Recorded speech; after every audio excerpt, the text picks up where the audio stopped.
Pavanato, o Brasil segue no topo dos países com maiores índices de jovens nem, que são aqueles que nem estudam nem trabalham. Isso quando outros países têm conseguido reverter essa taxa, que é muito prejudicial para quem é jovem trabalhador. Ao mesmo tempo, esse ano saiu a lista da Forbes com os bilionários mais jovens do mundo, e para o choque de muita gente, a bilionária mais jovem do mundo é Lívia Voit, uma brasileira de 19 anos que acumula uma fortuna que equivale a um montante como se ela tivesse ganhado mais de 700 mil reais por dia desde o dia que ela nasceu. Só que, de outro lado, nós temos 32 milhões de crianças vivendo na linha de pobreza aqui no nosso país. Isso equivale a 63% das crianças vivendo nessa situação. Eu sei que você defende a meritocracia e você explica a desigualdade social e você explica a pobreza e a miséria a partir de uma falta de esforço das pessoas. O problema aqui é que a Lívia Voit é herdeira. Assim como pela primeira vez no mundo, todos os bilionários jovens dessa lista da Forbes eram também herdeiros. E eu queria saber como que você explica essas 32 milhões de jovens, de crianças que estão na linha de pobreza. Foi falta de esforço? Posso responder? Pode responder. Vamos começar por partes aqui. A primeira coisa que a gente tem que levar em conta é que existe sim um aspecto cultural, né, dos jovens nem, até porque a maior parte desses jovens que se enquadram no nem não são jovens totalmente de baixa renda. Pessoas de classe média também se enquadram nisso. Então, isso existe um aspecto cultural de que a juventude moderna, ela tardiamente se insere no mercado de trabalho, ela tardiamente se compromete com a própria vida, e isso é algo que a gente tem que mudar. Essa mentalidade pode se mudar de diversas formas. Uma das minhas propostas, inclusive, para vereador, é que a gente tenha educação de empreendedorismo e de educação financeira nas escolas. Empreendedorismo por quê? Porque o empreendedorismo você vai ensinar a pessoa a buscar alternativas para aumentar a própria renda. E educação financeira para a pessoa aprender a lidar com a própria renda. Você citou aqui que a menina herdou, etc. E ainda bem que ela herdou, né? Que a nossa segurança jurídica permite que pessoas herdem. Porque quando a gente acumula patrimônio, não é só para a nossa própria vida. A gente acumula patrimônio pensando também nas próprias gerações. Senão você tem um desincentivo à produção de riqueza. E quando você fala em bilhões, as pessoas às vezes pensam, parece ser uma visão até infantil. O dinheiro está guardado debaixo do colchão. Não é verdade. O dinheiro ele está investido. Quando o dinheiro está investido, isso significa o quê? Que esse dinheiro está sendo usado para abastecer o setor produtivo. E daí, como contrapartida, esse dinheiro é pago em juros. Então, milhões de empregos estão sendo gerados, milhões de vidas estão sendo beneficiadas. E o problema não é o excesso de bilionários, até porque a gente não tem muito comparado ao resto do mundo. O problema do Brasil é a falta de liberdade econômica para que mais pessoas possam ascender na vida.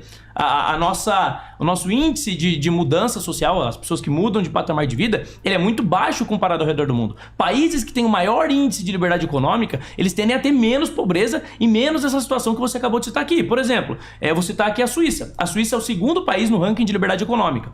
E ela é o terceiro país no ranking de PIB per capita, apesar de ser um país pequeno, sem muitos recursos naturais. Ela é o primeiro país no IDH e ela é o segundo país em termos de renda média. Ou seja, existe uma relação muito clara entre o país ter liberdade econômica e o país ter prosperidade. O Brasil não tem nenhum dos dois e por isso a gente vive na pobreza. Pronto, pode ir. Na verdade você aponta que não tem exatamente a ver com a desigualdade social e com as classes sociais, mas tem tudo a ver, porque eu não sei de onde você tirou exatamente esse dado que pessoas de classe média e renda alta não são afetadas por esse problema, mas são. Se você pega os índices da escolaridade, os motivos da evasão escolar no Brasil, você vai ver que a evasão escolar é maior nas escolas públicas, justamente porque a educação hoje não está servindo para as pessoas conseguirem emprego, conseguirem entrar no mercado de trabalho, e isso gera toda uma situação que diversos jovens simplesmente não veem sentido na educação pública funcionar do jeito que ela funciona. Agora, diante disso, empreendedorismo, será que essa é a mesma saída? Porque eu vou dizer para você, empreendedorismo vem sendo implementado, projetos de empreendedorismo vêm sendo implementados por diversos governos, inclusive pelos governos do PT. Isso não começou com Temer, isso não começou com Bolsonaro, isso não começou com vocês agora, esse já é um papo antigo, já vem sendo falado de empreendedorismo periférico há muitos anos dentro da própria esquerda, é um assunto que nós, inclusive do PSTU, do Rebeldia, da minha candidatura, repudiamos. Então, assim, você fala, o problema é aprender a lidar com dinheiro, por isso educação financeira.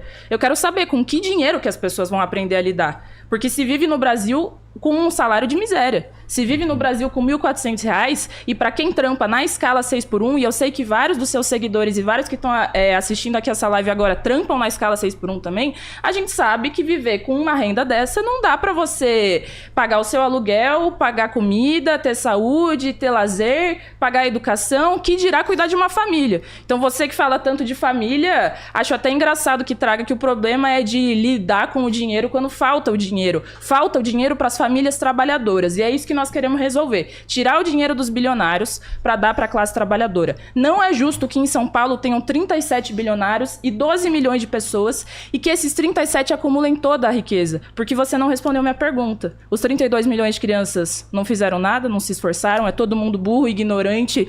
A única pessoa inteligente, a única jovem inteligente é essa? Pronto. Bom, é uma contradição. Pronto. Nós temos um país com 50% de imposto, um dos países mais burocráticos e com a legislação mais complicada do mundo. Dentro de todo esse contexto, você julgar que as pessoas estão na pobreza por conta do capitalismo é um tanto quanto inocente, quando nós vemos que o fator determinante para a pobreza no país é o Estado. Por que nós temos uma concentração de renda grande? É porque o Estado brasileiro, através do BNDES, redistribui riqueza. Os mais pobres pagam mais imposto, porque o imposto está majoritariamente no consumo. Então, os mais pobres comprometem a maior parte da renda com consumo por necessidade. Então, como eles estão comprometendo a maior parte da renda com consumo, eles estão pagando mais imposto. E esse dinheiro, em vez de retornar para a sociedade, ele vai para os mais ricos, por meio do Estado. E quem mais fez isso foram os governos de esquerda. Foi o governo Lula que fortaleceu os bancos. Os bancos nunca lucraram tanto quanto no governo Lula.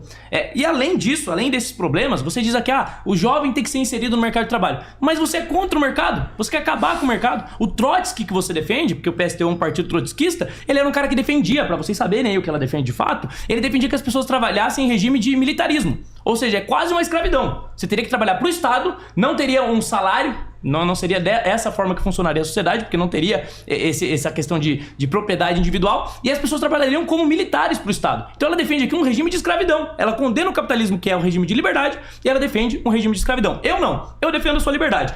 Nem todo mundo vai ser multimilionário, nem todo mundo vai ser bilionário, mas cada um que se esforçar pode melhorar a própria vida se ela tiver as ferramentas certas. Principalmente agora, em um mundo onde a gente tem cada vez mais inovações, redes sociais, as pessoas podem aprender de diversas formas. O problema é quando você coloca fatores limitantes, como, a sociedade é ruim, então a gente vai incentivar o jovem a continuar lá embaixo? Não, a gente tem que incentivar eles a lutarem para crescer. Pavanato, você se diz um conservador, né?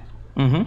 Você sabia que a origem dos conservadores lá na Inglaterra, no século XIX, dizia respeito àquele setor social que defendia a intervenção estatal na economia?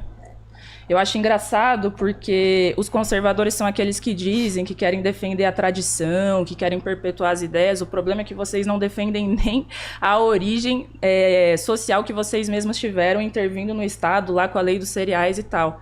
O problema do imposto do Estado, eu concordo com tudo isso. E eu concordo que nos governos petistas os bancos lucraram mais do que nunca. É por isso que, inclusive, o PSTU não é petista. O PSTU tem menos relação com o PT do que o seu partido e do que os seus candidatos agora na coligação aí para essas eleições municipais. Você votou em quem no segundo turno? Nós somos oposição de esquerda ao governo Lula. Não é de agora, desde sempre. O problema é o seguinte, cara. Observe as contas públicas do estado de São Paulo. Quem é a prefeitura de São Paulo? A prefeitura de São Paulo é de esquerda? É o Ricardo Nunes. Quando você vai olhar as contas públicas, a maior parte do dinheiro do estado de São Paulo está indo para onde?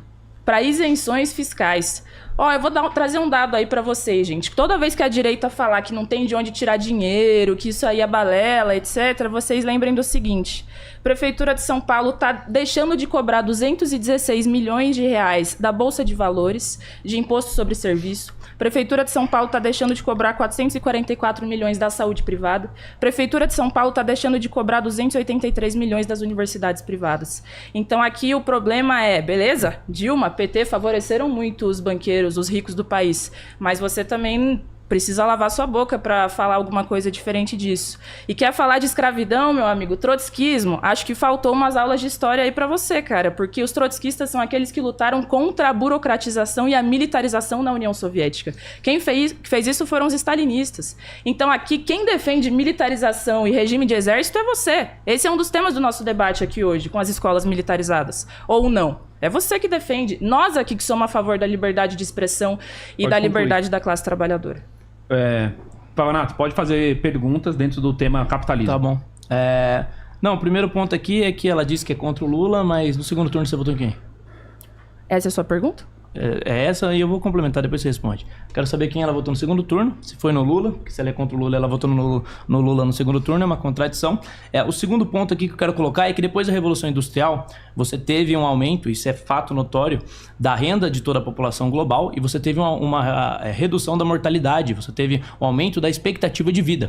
Tudo isso graças às mudanças nas formas de produção que geraram mais riqueza. Então, se voltasse no tempo, algumas centenas de anos atrás, a pobreza era muito mais generalizada e a situação era muito mais difícil. Dentro disso, eu quero saber o que você defende. Se você é tão contra o capitalismo que gerou riqueza, que reduziu a pobreza, reduziu a morte das pessoas, o que você defende colocar no lugar? Uma ideologia assassina, que é o comunismo, que matou mais de 100 milhões de pessoas ao redor do mundo?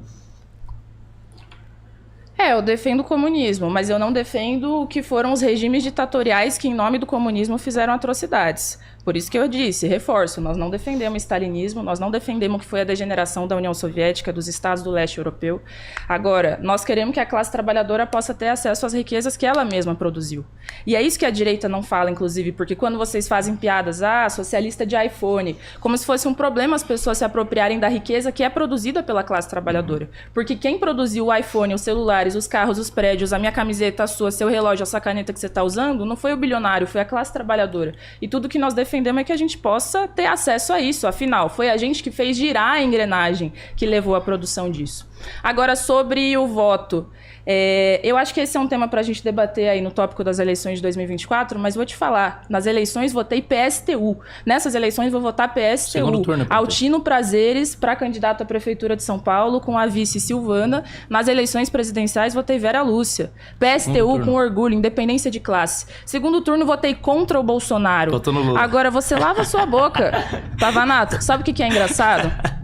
O seu partido é o partido que fez várias coligações com o PT. PSTU nunca, na história de vida do partido, fez coligações com o PT. Nunca votou projeto na Câmara dos Deputados junto com o PT. E o seu partido votou quantas vezes? Mais de 300. Então, assim, hipocrisia da sua parte. Pode dar risada, pode rir, mas a contradição é sua. Aí agora o Pavanato, 1 minuto, correto? Vai. A esquerda distorce tudo mesmo, né? Você é contra o Lula, mas você vota no Lula, né? E daí usa a justificativa de que era contra o Bolsonaro. Na verdade, essa é apenas uma das hipocrisias da candidata aqui que está debatendo comigo, que diz defender uma sociedade mais justa, onde o pobre tem... os regimes que existiram de tentativa de comunismo, na verdade, não eram comunistas, ou seja... Só seria comunista se tivesse dado certo. Como nunca nenhum deu certo, porque é impossível. Você vê o problema do cálculo econômico, torna impossível. O problema da concentração de poder torna impossível. Quando você quer substituir uma elite dominante, você precisa construir outra elite. E obviamente, como o ser humano é mau, quando você concentra poder na mão de poucos seres humanos maus, e ainda você destrói as instituições que limitavam o poder, obviamente, esse ser humano vai abusar do poder. Foi o que aconteceu nesses regimes. E o modelo é o mesmo. O Trotsky só não chegou no poder porque ele perdeu na disputa política. Mas ele faria a mesma coisa, porque o fundamento é sempre o mesmo.